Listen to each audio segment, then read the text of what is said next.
kaip gydyti, kaip slaugyti, kaip padėti žmogui atsistatyti po sunkios ligos, kaip išmokyti žmogų sveikai judėti, sportuoti, kaip išmokyti žmogų atjausti, suprasti ir paguosti. Fakultete studentai turi galimybę mokytis slaugos, kineziterapijos, laisvalaikio sporto, visuomenės sveikatos, radiologijos technologijų, socialinio darbo studijų programuose. Fakultete nuo kitų metų studentai galės studijuoti išplėstinės praktikos slaugos studijų programoje, magistrantūroje. Duris atvers ergoterapijos studijų programa. Planuojame, kad dar po metų startuos taip pat nauja studijų programa laboratorinės diagnostikos ir bioinformatikos.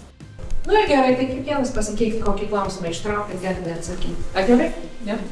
Tai mano didysis gal gyvenimo įvykis yra tai, kad pakeičiau savo profesiją. Iš prekybos, vadybos pasirinkau studijuoti socialinį darbą. Ir krizių intervencija, dabar kažkaip, aišku, čia rinkodarinis žodis pasidarė, bet mūsų programoje tai visada buvo pagrindas. Tai šitą specialybę tikrai ateina žmonės, kurie myli žmonės.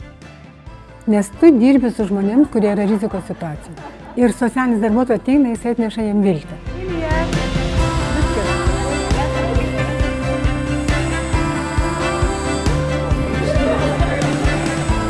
Studentai, kurie ateina studijuoti Klaipėdos universitetą, jie pirmiausia mato šalia esant išskirtinę gamtą, jūrą ir ką gali gamta ir jūra suteikti.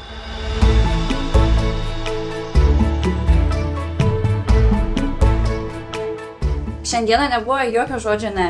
Visiškai. Viską reagavo pozityviai ir taip į viską įsitraukė su tokiu dideliu noru ir tokia laiminga buvo, atrodo, šiandien.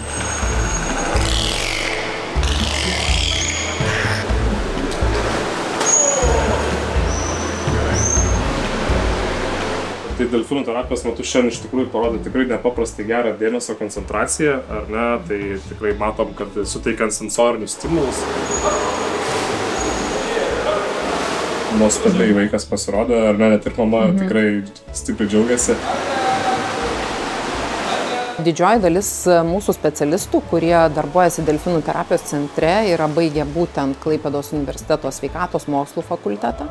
Tai visi taipogi studijuoja mokymosi visą gyvenimą centre, kur po studijų įgyja delfinų terapeutų licenzijas. Tai šiandien užsiėmimo metu mes naudosim būtent šitą sieną ir jūsų širdies ir kraujagyslių sistemos reakciją į fizinį krūvį stebėsim naudojant pulsometrus ir Polar Team sistemą. Taip, galim pradėti.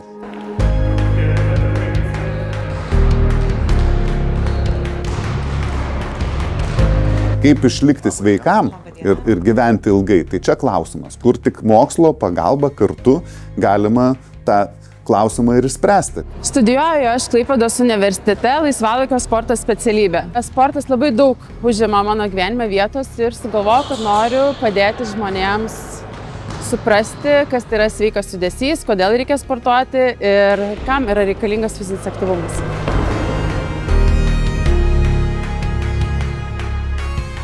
Ir labai džiugu, kad sveikatos mokslų fakultetas yra vienas iš lyderių. Studentai renkasi ir iš trečiųjų šalių. Šiuo metu daugiausia turim Ukrainos, suprantama, atvažiuoja, renkasi, mato kompetencijas dėstytojų ir jie įgyja tą specialybę ir lieka nemažai čia dirbti, kas sugrįžta į savo valstybę. Labą dieną dar kartą visiems būsimiesiems kineziterapijos specialistam ir noriu pasveikinti visus išlaikiusius egzaminus.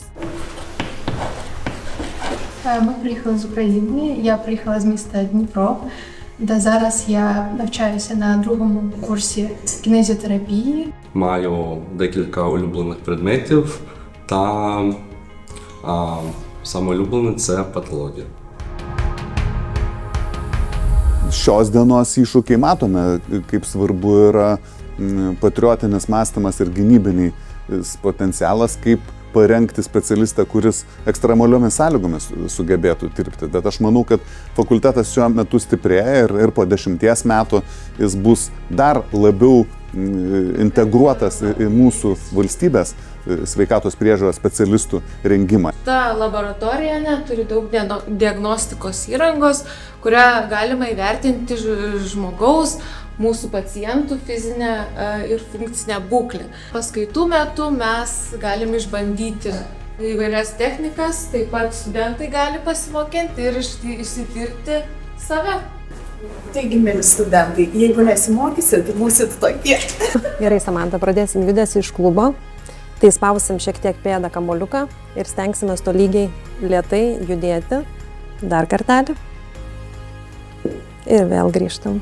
Aš pasirinkau kineziterapiją, todėl kad tai yra medicina be kraujo ir medicina, kuri gydo judesį. Ir šypsena.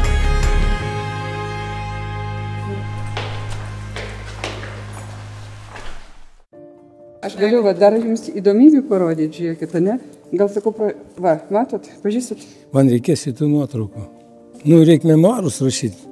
Klaipėdos universitetas įkurtas 1921 metais. Ir jame nebuvo medicinos fakulteto. Universitetas ir žodžio universum. Studijos turi būti įvairios. Profesorius Stasys Vaitiekūnas pritarė idėjai kurti Klaipėdos universitete medicinos fakultetą. Žymiai svarbiau yra sveikatą išsaugoti, negu ligas gydyti. Ir pasirodo šitas sakinys, šita idėja priklauso Vilhelmui Storostai Vydūnui. Ir užtat mes ir pradėjom formuoti. Ir to fakulteto pirmoji studijų programa, kurią mes čia sukūrėm, tai buvo visuomenės sveikatos mokslų studijų programa. Iš tikrųjų, fakultetas labai šauniai vystosi, dabar yra 7 studijų programos. Ir šitas universitetas, šitas fakultetas turi labai didelis perspektyvas, būtent šitos sveikatos tausojimo sritim.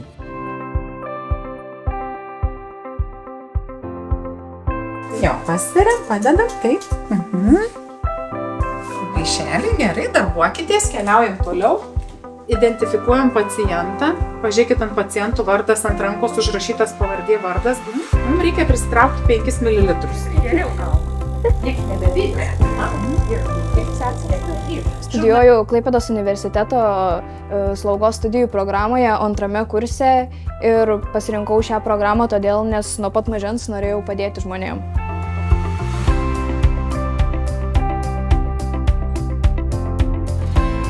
Raminta pas mus dirba su įvairia įranga, su rentgenu, mamografu ir kompiuteriniu tomografu MRT, plataus spektro radiologijos technologija. Tai studentai per praktiką pamato tikrąjį darbą technologo kasdienybę. Tikiuosi, kad niekam neatšoka noras tęsti savo mokslus, kadangi studijų programa yra be galo įdomi, labai gilus yra mokslas, nėra kasdienybės, nėra monotonijos. Su kiekviena įranga jisai turi ne tik teorinę galimybę susipažinti, praktinę galimybę stebėti darbą, bet ir praktiškai mokytis ir išmokti atlikti tyrimą nuo paciento pasitikimo iki paciento palydėjimo suteikus paslaugą. Be tos praktikos turbūt neįmanoma būtų tapti pilnaverčių ir kvalifikuotų radiologijos technologų. Čia tas pats, kas išmokti skraidyti, sėdint tik tai prie kompiuterinio simuliatoriaus. Spaudžiam ir padarom ekspoziciją.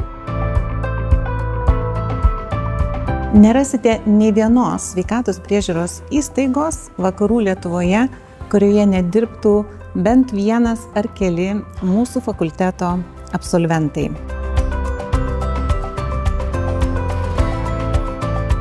Tikslas yra pagrindinis, kad tiek Klaipėdos universitetas ir Klaipėdos universiteto ligoninė būtų vienas konglomeratas. Ir kai žmogus, darbuotojas, nesvarbu dirbdamas ar klinikinį darbą ar universitete, tardamas žodį Klaipėdos universitetas ar Klaipėdos universiteto ligoninė, turi suprasti, kad mes šnekam apie dvi struktūras, kurios yra betarpiškai neatsiejamos.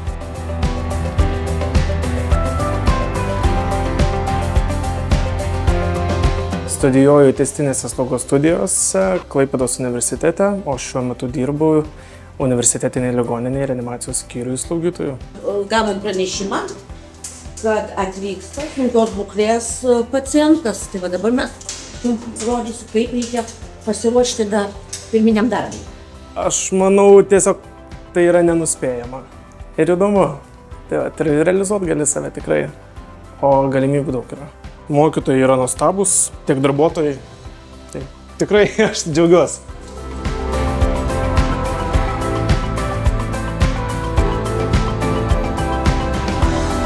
Pirmas bendradarbiavimas, tai ką mes darom, tai reiškia slaugytojos gauna tos visus teorinius pagrindus mokymus universitete, bet visą tą praktinę dalį, tai būtent gauna čia mūsų Klaipėdos universiteto ligoninėje ir gydytojai dirba dėstytojais Klaipėdos universitete, tai tas bendradarbiavimas yra nepaprastai glaudus ir kasdienis ir, kaip sakiau, mes tą bendradarbiavimą norim plėsti ir gydytojų rengimo prasme. Klaipėdos universiteto ligoninė ir Klaipėdos universitetas yra vieni iš tų vedančiųjų, iš tų pirmųjų, ypač darbe su onkologiniais pacientais. Sveikatos fakultetas yra tas, kur mes turim ir studentus, ir mokslinį potencialą. Jaunas žmogus dažnai jisai renkasi ateitį, nes jo laukia ateitis. Su labai daug žmonių aš asmeniškai kalbuosi, kurie ateina į mūsų ligoninę ir aš klausiu, kodėl jie nori ateiti. Jų atsakymas, mes matom čia ateitį. Tai aš manau, kad šis fakultetas toks ir bus po 10 metų.